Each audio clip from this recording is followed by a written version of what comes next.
Hello CLATians, WhatsApp.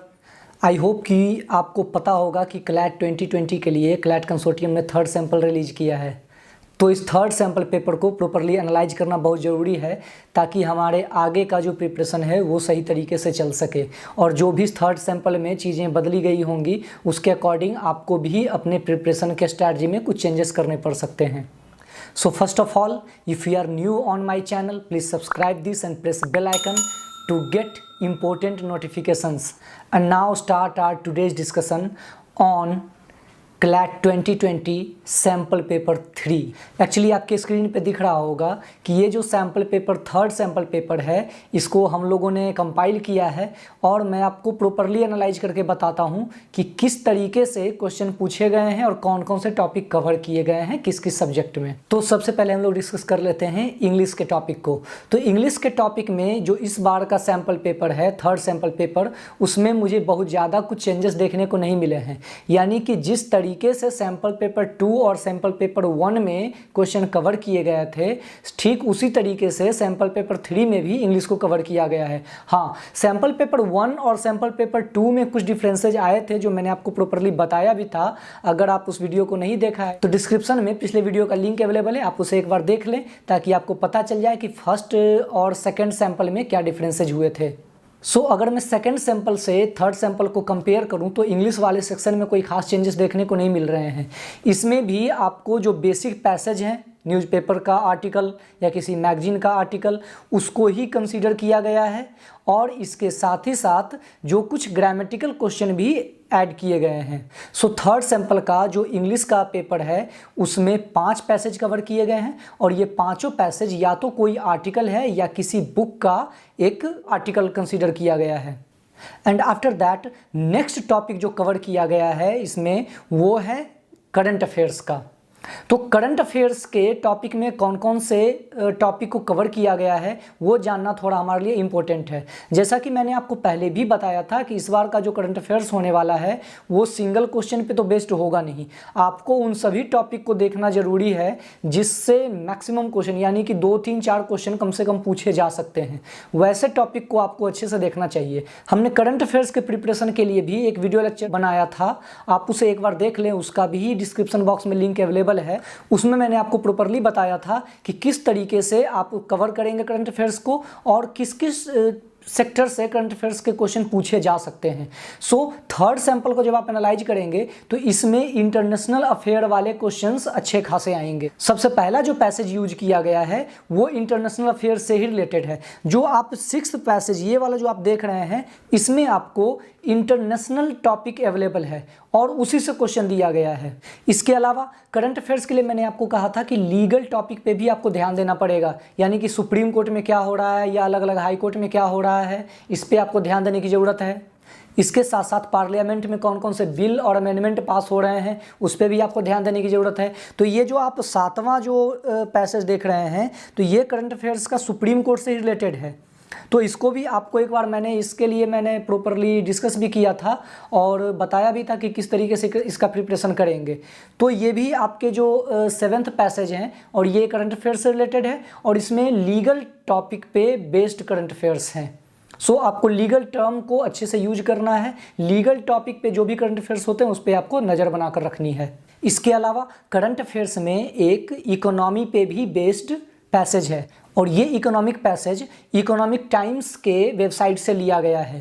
आपको इस पे भी नज़र बनाकर रखनी पड़ेगी और इस पे भी आपको ध्यान देना है कि इकोनॉमिकली कौन कौन से कंडीशंस क्रिएट हो रहे हैं नेशनल और इंटरनेशनल लेवल पे।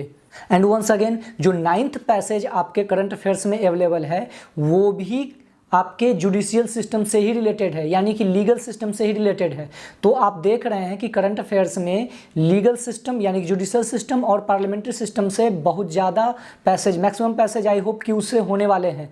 आप उस पर अच्छे से पकड़ बना के रखिए और न्यूज़पेपर या अलग अलग आर्टिकल को आप प्रॉपरली पढ़ा कीजिए। And in this section one more interesting topic, corona virus, बहुत सारे स्टूडेंट थे जो मुझसे पूछ रहे थे कि क्या कोरोना वायरस से रिलेटेड क्वेश्चंस आ सकते हैं एग्जामिनेशन में या नहीं। मैंने इस पे वीडियो रिलीज भी किया था कोरोना वायरस के ऊपर, और इंटरनेशनल लेवल पे इसका क्या इम्पैक्ट है और नेशनल लेवल पे क्या इम्पैक्ट है, इस पर मैंने प्रॉपर वीडियो दिया था आप लोगों को। So according to 10th passage आपके लिए ये भी इम्पोर्टेंट है, यानी कि इससे भी क्वेश्चन पूछे जा रहे हैं और पूछे जा सकते हैं। यानी कि आप समझ लीजिए कि अभी तक के टाइम तक जो करंट अफेयर्स का टॉपिक है उसको आपको प्रॉपरली कवर करना है। एंड जो 11th टॉपिक कवर किया गया है करंट अफेयर्स के अंदर वो आरबीआई और यस बैंक से रिलेटेड है। यानी कि अगर आप न्यूज़पेपर कंटिन्यू पढ़ते होंगे या एडिटोरियल अगर आप पढ़ते होंगे तो आपके लिए करंट अफेयर्स बहुत ज़्यादा हार्ड होने वाला नहीं है, बहुत ईजी होने वाला है।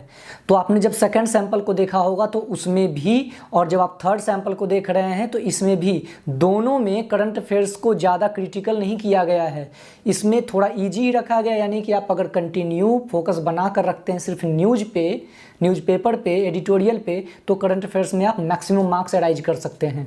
और 12वें जो टॉपिक को कवर किया गया है करंट अफेयर्स में, उसमें आपका अवार्ड से रिलेटेड क्वेश्चंस है, मीडिया से रिलेटेड क्वेश्चन है।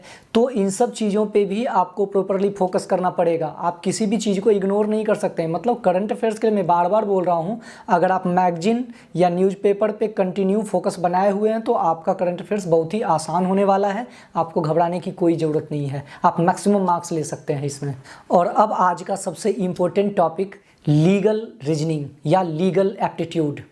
ये टॉपिक ऐसा है जिस पे आप सभी लोग कंटिन्यू देखते रहते हैं कि बहुत सारे चेंजेस आता जा रहा है, और बहुत सारे स्टूडेंट के पास सबसे बड़ा प्रॉब्लम यही है कि कॉम्प्रिहेंसिव होने के बाद इसको हम कैसे कवर करें। तो मैंने कई बार आपको बताया है कि आपको घबराने की ज़रूरत नहीं है, जिस तरीके से आप पहले प्रिपरेशन कर रहे थे आप वैसे ही करें, उसमें नया कुछ भी नहीं है। और रही बात लीगल एप्टीट्यूड के कॉम्प्रिहेंसिव सेक्शन पे, तो उस पर मैं आपको कंटिन्यू अपने ऐप पे भी, और आप लोगों को कंटिन्यू मैं टॉपिक दे रहा हूँ, और उसके साथ साथ मैं वीडियो भी बनाकर आपको मैं दे रहा हूँ कि कौन कौन से टॉपिक कवर किए जा सकते हैं। जो मैंने आपको बताया है उसमें से 2-3 टॉपिक तो अभी आपको लीगल में देखने को मिलेगा। इसमें सबसे पहला है ई सिगरेट के ऊपर रेगुलेशन। तो ई सिगरेट के ऊपर मैंने आपको असाइनमेंट भी दिया था, और साथ ही साथ ई सिगरेट के ऊपर प्रॉपरली हमारा वीडियो लेक्चर भी अवेलेबल है। तो ये थर्ड सैम्पल पेपर में ई सिगरेट के ऊपर एक टॉपिक अवेलेबल है जिससे आपसे क्वेश्चन पूछे गए हैं। और इसके साथ साथ कोविड-19 पैंडेमिक के ऊपर भी क्वेश्चन पूछा गया है, जो मैंने आपसे वीडियो लेक्चर में भी शेयर किया था, और मैं आपको असाइनमेंट देकर भी मैंने आपको बताया था। तो ये जो भी कन्फ्यूजन है, तो अभी तो 2 से 3 टॉपिक तो अभी आपको देखने को मिल रहा है करंट अफेयर्स से लेकर लीगल एप्टीट्यूड तक में। तो आप प्रॉपरली अच्छे से प्रिपरेशन करें, ये बहुत ईजी होने वाला है क्लैट का पेपर, तो बिल्कुल आराम से आप प्रिपरेशन करें, कोई मुश्किल नहीं है। इसके अलावा सेक्सुअल हरासमेंट के ऊपर भी एक टॉपिक कवर किया गया है, और मैंने सेक्सुअल हरासमेंट के ऊपर भी मैंने अपने वीडियो लेक्चर में शेयर किया था कि ये टॉपिक भी है, और उसको मैंने बताया भी था, और साथ ही साथ असाइनमेंट भी दिया था आप लोगों को। तो आप सब थर्ड सैंपल बिल्कुल ऐसा लग रहा है जैसे आप सब कुछ पढ़े हुए हो। थर्ड सैंपल में आपके लिए नया कुछ भी नहीं है। और इस थर्ड सैंपल का जो 15th जो पैसेज है, ये 15th पैसेज, ये प्रॉपरली सेक्सुअल हरासमेंट के ऊपर है, और इसी के ऊपर मैंने आपको वीडियो लेक्चर में बताया भी था। तो ये भी आपके लिए बहुत ही आसान होने वाला है। तो चलिए हम लोग देख लेते हैं कि नेक्स्ट टॉपिक कौन सा कवर किया गया है। और लीगल एप्टीट्यूड में जो नेक्स्ट पैसेज दिया गया है, ये सुप्रीम कोर्ट के एक लैंडमार्क जजमेंट पे है। और ये जो जजमेंट पे क्वेश्चन दिया गया है, इस पे सुप्रीम कोर्ट ने आरबीआई के ऊपर जो एक गाइडलाइन जारी किया था एक केस में, उसके ऊपर ये पैसेज बेस्ड है। इसके अलावा इस कोरोना वायरस से रिलेटेड एक और टॉपिक यहाँ पे आपके लीगल एप्टीट्यूड में अवेलेबल है, और ये आपके एपिडेमिक रेगुलेशन एक्ट से रिलेटेड टॉपिक है। मैं इस पे आपके लिए एक वीडियो लेक्चर बनाने वाला हूं, तो आपको जल्दी ही 1 से 2 दिन में आपको मिल जाएंगे। लेकिन उससे पहले हम लोग इस टॉपिक को देख लेते हैं। तो ये एपिडेमिक एक्ट से रिलेटेड टॉपिक है लीगल का, और जब आप इस टॉपिक को समझ लेंगे तो इस रिलेटेड क्वेश्चन को करना आपके लिए बहुत ही आसान हो जाएगा। और इसके साथ साथ सुप्रीम कोर्ट का ही एक गाइडलाइन के ऊपर एक और पैसेज अवेलेबल है, तो उसको भी जो नेवी के अंदर जो विमेन कमीशन को अलाउ किया गया था, उससे रिलेटेड ये टॉपिक है। तो आपको इन सभी चीज़ों से एक अंदाज़ा मिल रहा होगा कि किस टॉपिक को पढ़ना है और किस टॉपिक को इग्नोर करना है, आपके लिए कौन कौन से टॉपिक या किससे रिलेटेड टॉपिक आपके लिए इंपॉर्टेंट हैं। इसके अलावा एक टॉपिक सीआरपीसी और आईपीसी से रिलेटेड है, यानी कि क्रिमिनल से रिलेटेड एक टॉपिक है, और क्रिमिनल लॉ से रिलेटेड कुछ क्वेश्चन से पूछे गए हैं।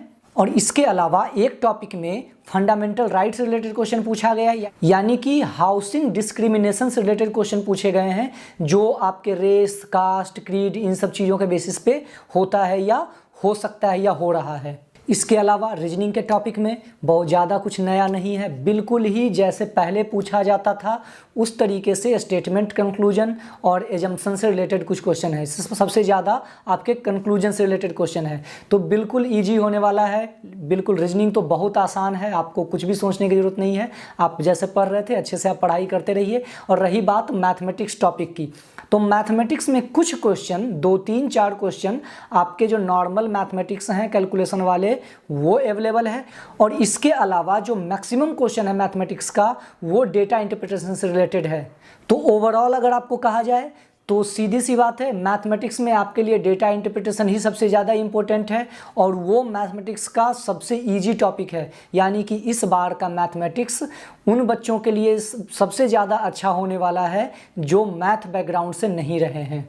सो ओवरऑल थर्ड सैंपल में जो क्लैट ने रिलीज किया है उसमें हमने यही देखा कि कुछ भी नया होने वाला नहीं है। इवन क्लैटियंस के लिए तो बहुत ही आसान होने वाला है थर्ड सैंपल के अकॉर्डिंग, क्योंकि मैं देख रहा हूं कि वैसे टॉपिक जिसको हमने कवर किया है या जो असाइनमेंट में आप लोगों को दिया है उसमें से सबसे ज़्यादा पैसेज पूछे जा रहे हैं। सो आप लोग आशा कीजिए कि आप लोगों का पेपर बहुत ही अच्छा रहे और आप अपना प्रिपरेशन जिस तरीके से कर रहे थे आप करते रहें। कुछ भी नया मुझे देखने को नहीं मिला है इसमें। और हमने तीनों सैंपल पेपर को एनालाइज किया और उसके एनालिसिस से हमने यही देखा है कि इस बार का क्लैट हार्ड नहीं बल्कि थोड़ा इजी होने वाला है वैसे बच्चों के लिए जिनका इंग्लिश लैंग्वेज थोड़ा ठीक है और जो पढ़ाई थोड़ा अच्छे से कर रहे हों। सो ओवरऑल आप लोगों का आज का सैंपल बहुत ही आसान था, इसमें कुछ भी नया देखने को नहीं मिला। अगर अभी तक आपने हमारे ऐप को डाउनलोड नहीं किया है आप हमारे ऐप को डाउनलोड कर लीजिए, वहाँ पे आपको बहुत सारे स्टडी मटेरियल मिल जाएंगे। सो फाइनली इस थर्ड सैंपल पेपर का लिंक हमारे डिस्क्रिप्शन बॉक्स में अवेलेबल है। और आपको ये वीडियो कैसा लगा आप हमें कमेंट करके बताइए और इस वीडियो को लाइक कर लीजिए। इसके साथ साथ आप कमेंट कर सकते हैं कि आपको अगला वीडियो किस टॉपिक पर चाहिए है। आज के लिए इतना ही, थैंक यू।